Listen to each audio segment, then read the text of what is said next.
तो कहानी शुरू होती है समुद्र मंथन के ठीक बाद।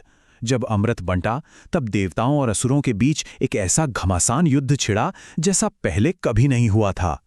देवता पूरी ताकत से लड़ रहे थे और देखते ही देखते युद्ध का मैदान असुरों की लाशों से भर गया। लेकिन तभी कुछ बहुत अजीब हुआ, कुछ ऐसा जिसने देवताओं के होश उड़ा दिए।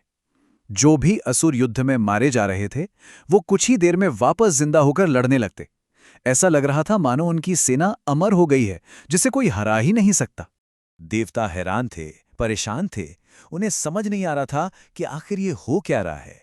ये कौन सी शक्ति है जो मौत को भी धोखा दे रही है। मरे हुए असुर वापस कैसे जिंदा हो रहे थे? क्या था इनका राज?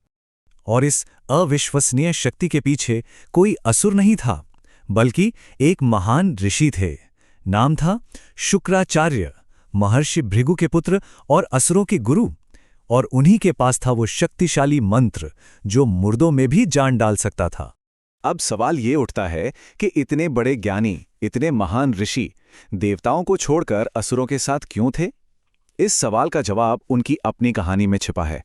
एक ऐसी कहानी जिसमें हुनर, जलन और अपमान की टक्कर होती है और फिर सब कुछ बदल जाता है। देखिए, शुक्राचार्य बचपन से ही कमाल के प्रतिभाशाली थे।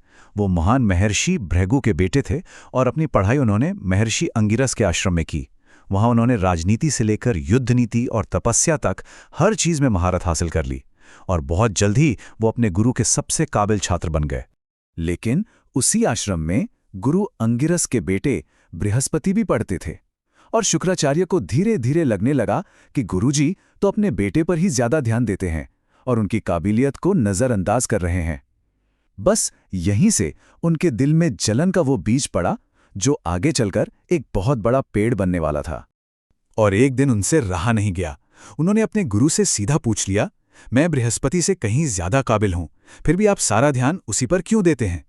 गुरु ने जवाब तो दिया कि उनके लिए सब बराबर हैं, लेकिन शुक्राचार्य को तसल्ली नहीं हुई। उनके मन में एक कड़वाहट सी भर गई।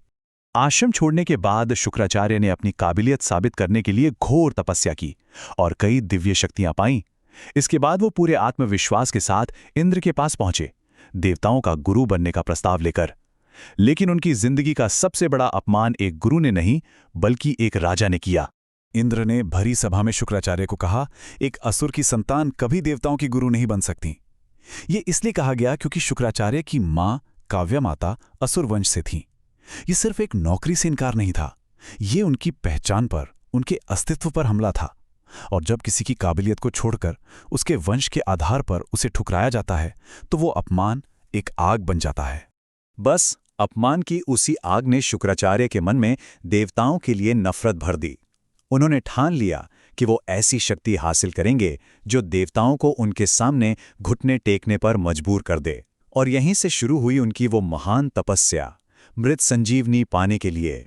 मृत संजीवनी मंत्र मतलब वो दिव्य ज्ञान जो मरे हुओं को भी वापस जिंदा कर सकता था। शुक्राचार्य को पता था कि ये विद्या सिर्फ और सिर्फ भगवान शिव के पास है और उन्हें खुश करने के लिए वो किसी भी हद तक जाने को तैयार थे। और उन्होंने किया भी वही। शुक्राचार्य एक पेड़ से उल्टा लटक गए और हजारों सालों तक कठोर तपस्या की। ये सिर्फ तपस्या नहीं थी, ये एक जिद थी, खुद को सही साबित करने की, अपने अपमान का बदला लेने की। इंद्र ने उनकी तपस्या तोड़ने की बहुत कोशिशें की, लेकिन वो कामयाब नहीं हुए। आखिरकार उनकी जबरदस्त भक्ति देखकर महादेव उनके सामने प्रकट हुए। भगवान शिव ने उन्हें मृत संजीवनी मंत्र का ज्ञान दिया, लेकिन एक शर्त के साथ। उन्होंने शुक्राचार्य से वचन लिया कि वो इस दिव्य ज्ञान का कभी गलत इस्तेमाल नहीं करेंगे। ये एक ऐसा वचन था जो उनकी बुद्धि की नहीं, बल्कि उनके सब्र की परीक्षा लेने वाला था। लेकिन बदला लेने की आग में इंसान अक्सर सही गलत भूल जाता है। शुक्राचार्य भी अपना वचन भूल गए और इस टूटे हुए वादे की उन्हें इतनी बड़ी कीमत चुकानी पड़ी कि एक भगवान ने उन्हें पूरा का पूरा निगल ही लिया।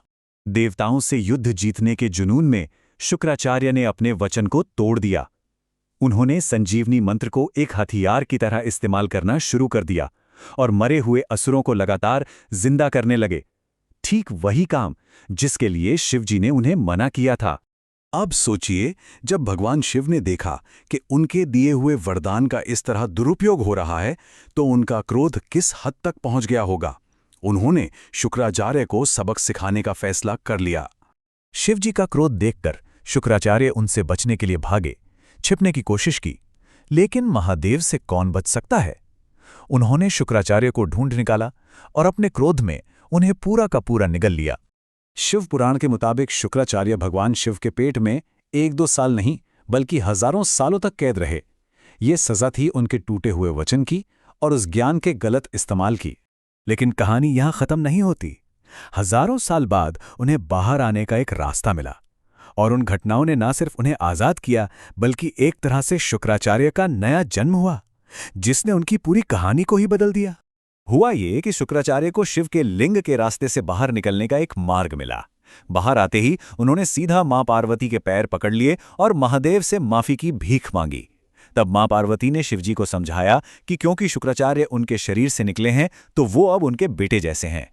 ये सुनकर महादेव का गुस्सा शांत हो गया। उन्होंने शुक्राचार्य को माफ कर दिया और उन्हें अपने बेटे के रूप में स्वीकार कर लिया। सोचिए जरा, जिस शिव ने गुस्से में निगला था अब वो उन्हीं के बेटे कहलाए।